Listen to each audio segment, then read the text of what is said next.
विद्यार्थियों, पिछले वीडियो में हमने मैक्स वेबर ने सत्ता के संबंध में जो विचार बतलाए हैं उनके बारे में डिस्कस किया था। उसी क्रम में आज के हमारे इस वीडियो में हम अथॉरिटी की जो लिमिटेशंस हैं, सत्ता की जो सीमाएं हैं, इन सीमाओं के बारे में डिस्कस करने का प्रयास करेंगे।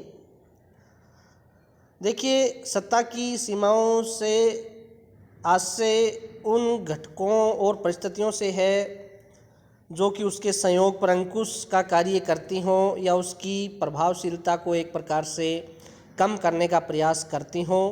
व्यक्तियों की योग्यताएं, तकनीकी ज्ञान, क्षमता, अनुभव, विश्वास, कानून, आर्थिक दशाएं और प्रकृति, ये वे घटक हैं जो अधिकार सत्ता को सीमित करने की क्षमता अपने आप में रखते हैं। इन घटकों को हम संक्षेप में डिस्कस करने का प्रयास करेंगे। देखिए, पहली जो सत्ता की जो सीमा है वो है तकनीकी सीमा। तकनीकी सीमा का अर्थ ये है कि मान लीजिए उच्चस्थ जो अधिकारी है वो अपने अधीनस्थ या जो निम्नस्थ जो अधिकारी हैं उनको इस प्रकार का कोई आदेश देता है। जैसे मान लीजिए किसी को कोई कंप्यूटर से संबंधित कार्य करने को ऊपर का अधिकारी कहता है और अधीनस्थ अधिकारी उस तकनीकी फील्ड में पारंगत नहीं है, तो ये एक प्रकार से तकनीकी सीमा है।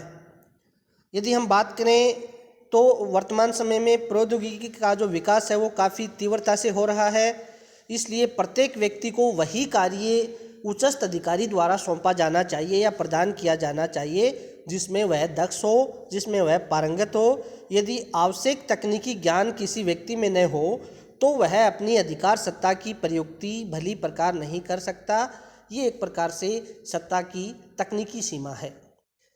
दूसरी यदि हम बात करते हैं जैविक सीमा की, तो जैविक सीमा में ये होता है कि मान लीजिए कोई प्रबंधक है वो अपने अधीनस्थों को ऐसा आदेश जारी नहीं करे जिनसे अधीनस्थ इसलिए पूरा नहीं कर पाए क्योंकि उनकी पूर्ति करने से जीवन समाप्त होने का खतरा बन जाए। यदि हम बात करें कि यदि उच्चस्थ अधिकारी किसी अधीनस्थ या निम्नस्थ अधिकारी को जहर चखने का आदेश देता है तो या बिना उपकरण के बिजली के कार्य करने का आदेश देता है, तो ये एक प्रकार से सत्ता की जैविक सीमा के रूप में हम देखते हैं।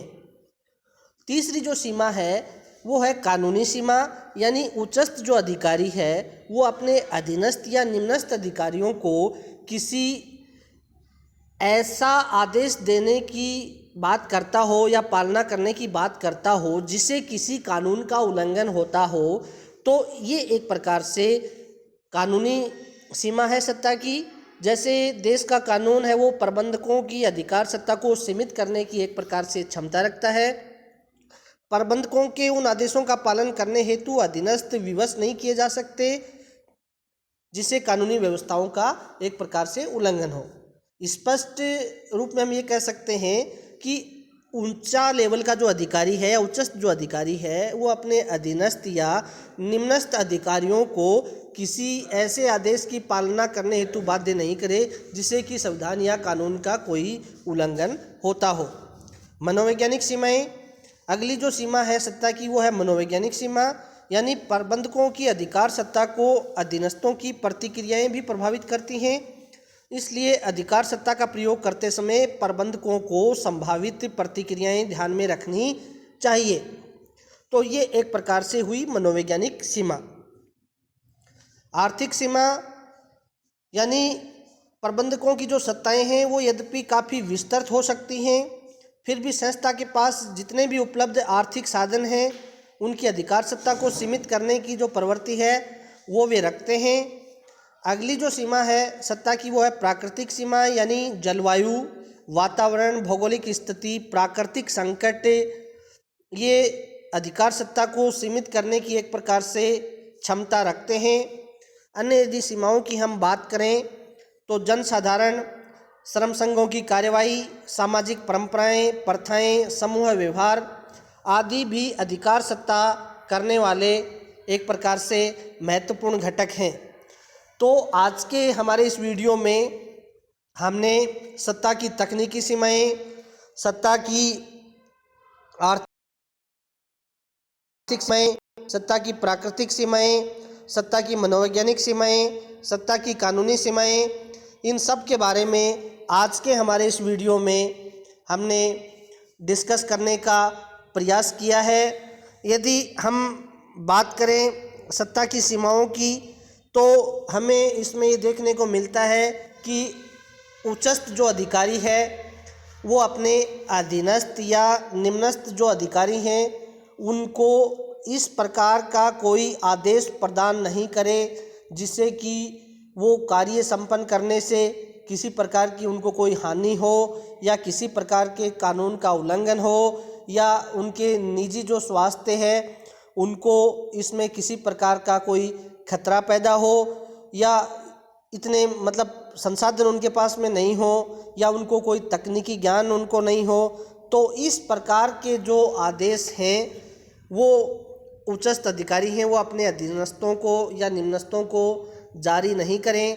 तो ये एक प्रकार की सत्ता की कुछ सीमाओं के बारे में हमने इसमें डिस्कस किया है। यदि प्रबंधक या जो उच्चस्थ अधिकारी हैं वो इन सीमाओं को मद्देनज़र रखते हुए या इन सीमाओं को ध्यान में रखते हुए यदि अपनी सत्ता का प्रयोग करेंगे तो वो सत्ता है उसको जन समर्थन मिलेगा और वो सत्ता है वो अधिक प्रभावशाली होगी, उसकी जो वैधता है वो बनी रहेगी और सामान्य जन को ये विश्वास प्राप्त हो जाएगा कि उनके ऊपर जो शासन किया जा रहा है वो संविधान और कानूनों के नियमों के अनुसार संचालित किया जा रहा है। इसमें किसी प्रकार की कोई मनमर्जी प्रबंधकों के द्वारा नहीं की जा रही है। तो आज के हमारे इस वीडियो में हमने सत्ता की जो विभिन्न सीमाएं हैं उन सीमाओं के बारे में हमने डिस्कस करने का प्रयास किया है। आगे के जो हमारे वीडियो हैं वो वीडियो इसी क्रम में जारी रहेंगे। धन्यवाद।